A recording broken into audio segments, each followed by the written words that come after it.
हाल ही में अपनी promotional video में PAF ने JF-17 थंडर के मुतालिक नया प्रोग्राम JF-17 PFX रिवील किया है। PFX प्रोग्राम एयरफोर्स के मॉडर्नाइजेशन रोड मैप का हिस्सा है। अभी के लिए ये तो कंफर्म नहीं है कि PAF इस प्रोग्राम के जरिए JF-17 में क्या तब्दीली लाना चाहती है, लेकिन इससे एक बात तो तय है कि JF-17 ब्लॉक 3 की प्रोडक्शन के बाद JF-17 प्रोग्राम को जारी रखने की ख्वाहिश पाकिस्तान एयरफोर्स की लीडरशिप के दिल में मौजूद है।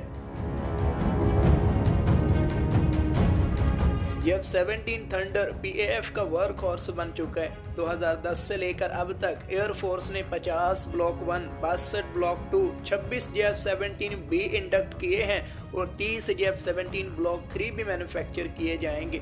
ये टोटल में 168 एयरक्राफ्ट बनते हैं। पाकिस्तान एयरफोर्स ने JF-17 को PAC में मैन्युफैक्चर करने के लिए भी काफ़ी इन्वेस्टमेंट की है।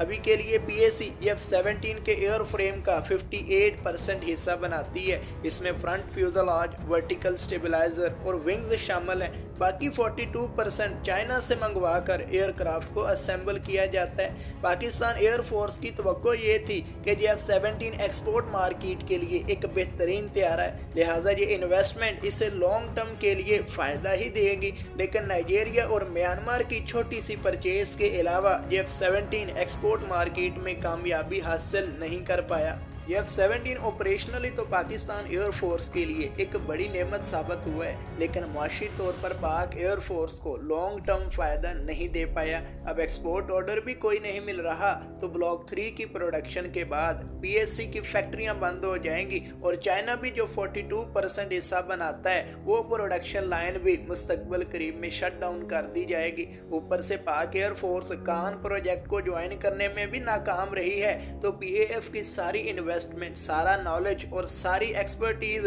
जो JF-17 प्रोजेक्ट से हासिल हुई वो मुकम्मल तौर पर ज़ाया होने का खतरा है। इसीलिए अब PAF को JF-17 PFX प्रोग्राम की अशद ज़रूरत है। चलिए अब समझते हैं कि JF-17 PFX प्रोग्राम में क्या तवक्को की जा सकती है।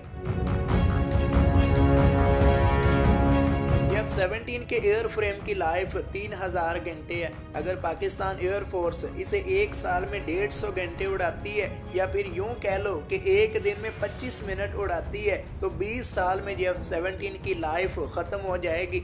JF-17 ब्लॉक 1 को 2010 में इंडक्ट किया गया था, तो इस हिसाब से 2030 में 50 JF-17 ब्लॉक 1 फारग हो जाएंगे। अब इनको रिप्लेनिश करने के लिए पाकिस्तान एयरफोर्स के पास दो ही रास्ते हैं, या तो JF-17 की प्रोडक्शन लाइन दोबारा से खोली जाए या फिर इसके एयर फ्रेम को रीडिज़ाइन करके फ्यूचर प्रूफ बनाया जाए। अगर रीडिज़ाइन का रास्ता चुना गया तो ये बिल्कुल ही नया तैयारा बन जाएगा। खबर है कि JF-17 को दोबारा से डिज़ाइन किया जा रहा है और तकरीबन 30 से 40% तक काम मुकम्मल हो चुका है। तो दोस्तों अभी तक के लिए सिर्फ यही इंफॉर्मेशन पब्लिक डोमेन में है। इसमें हमारी पर्सनल राय यही है कि अगर पाकिस्तान एयरफोर्स वाकई अपने JF-17 वाले नॉलेज को बचाना चाहती है तो ये प्रोग्राम नहायत ही ज़रूरी है और इसमें एक्सपोर्ट पोटेंशियल भी मौजूद होगा। मिसाल के तौर पर तुर्की का कान एयरक्राफ्ट बहुत ही एक्सपेंसिव एसेट होने वाला है, इन्हें भी एक निस्बतन लो कॉस्ट प्लेटफॉर्म बड़ी तादाद में दरकार होगा।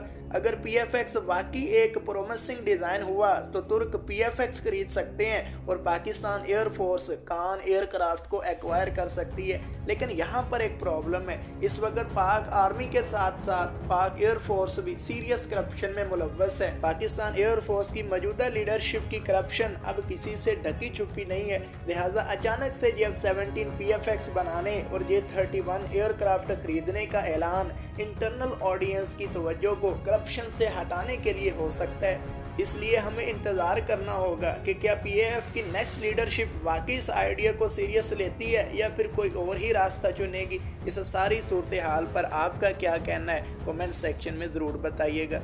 लो भाई चैनल को कर लो सब्सक्राइब। मिलते हैं नेक्स्ट वीडियो में।